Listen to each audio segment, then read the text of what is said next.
and welcome to ELITETV's top headlines. This is Manohar Mayum Nancy Sharma giving you the latest updates.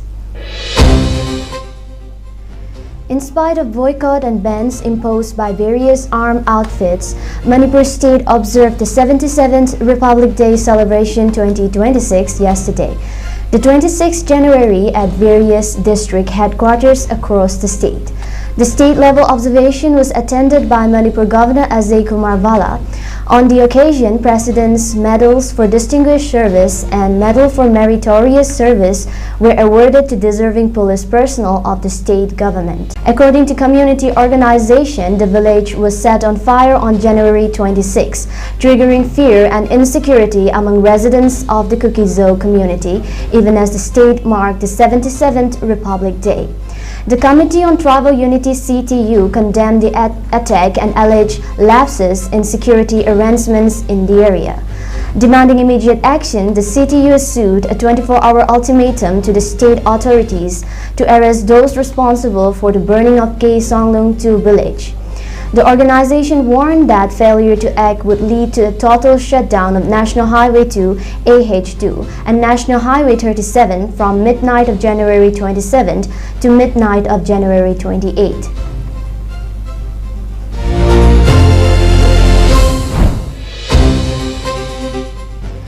Two Kuki-Zo umbrella organizations have warned the Jalingrong United Front's Kamsun faction that it will be held responsible for any escalation of violence following the burning of a Kuki-Zo village in Manipur. In a joint statement issued on January 27, the United People's Front and the Kuki National Organization condemned the arson at Konglong village and said any deterioration in the security situation would be attributed to the Jalingrong United Front. The UPF and KNO said attacks on villages deepens mistrust and undermine fragile peace efforts. They rejected attempts to justify violence, including claims linked to alleged poppy cultivation, stating that arson, intimidation, and collective punishment cannot be defended on any grounds.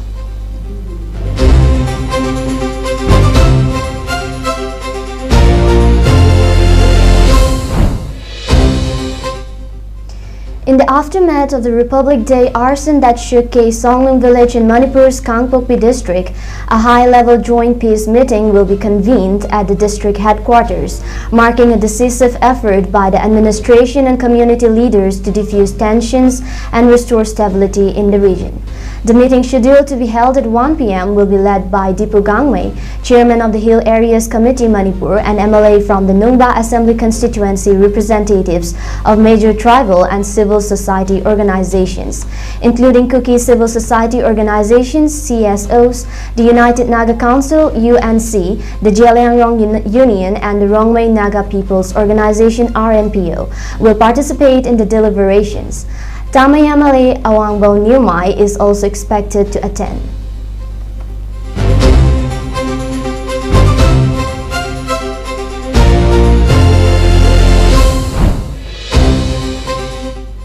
Assam Congress President Gaurav Gogoi on January 27 criticized the union government over the seating arrangement for the leader of opposition during the Republic Day parade, calling it a slight to a constitutional office.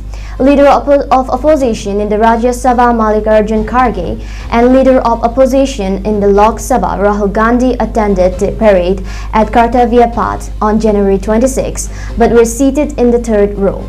The placement triggered sharp political reactions from the Congress. Speaking to reporters, Gogoi said the protocol to be followed towards the leader of opposition during the Republic Day event could not be seen yesterday.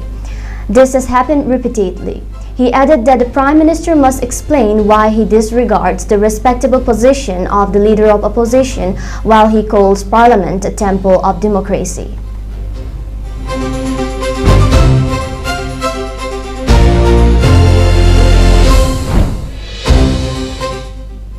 An Assam Rifles camp in Arunachal Pradesh Changlang district came under attack on the morning of January 26, even as Republic Day celebrations were underway.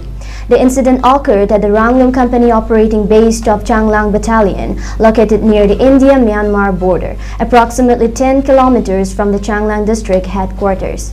According to official sources, the camp was fired upon at around 8:45 a.m. by a group of armed anti-national elements approaching from two different directions.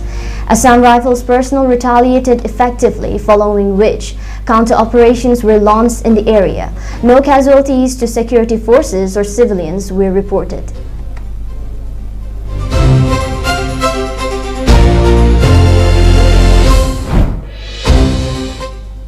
Nagaland's Chief Minister Nefi Rio on January 26 inaugurated the state's first drone school and drone center of excellence at the Nagaland GIS and Remote Sensing Center (NGIS RSC) in Kohima, marking a significant step towards technology-driven governance and skill development.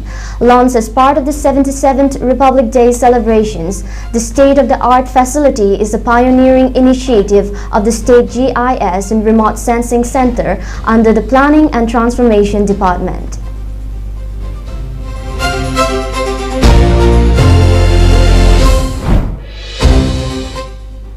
The Congress on Monday said one of the questions in the House listing and housing census raises serious questions on the government's true intentions for the caste census and demanded it hold talks with political parties, states and civil society organizations before finalizing the details of the caste enumeration exercise.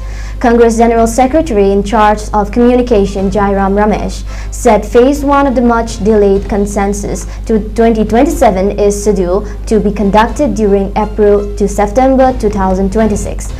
Noting the Modi government has just notified the list of subjects to be covered in the House listing and housing census schedule, he said question 12 asks whether the head of a household belongs to the scheduled caste, scheduled tribe or other categories, rather than explicitly asking about OBC and general categories.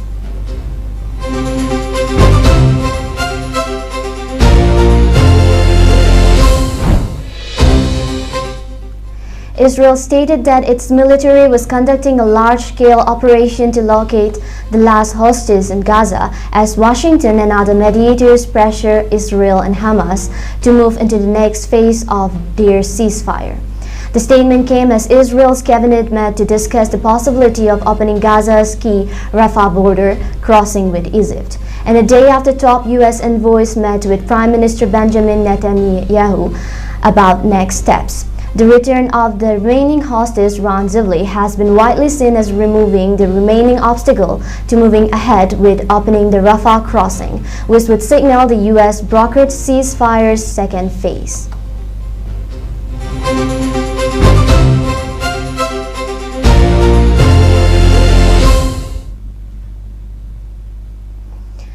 That's all for now. Tune in again at 6 p.m. primetime ELITETV English News.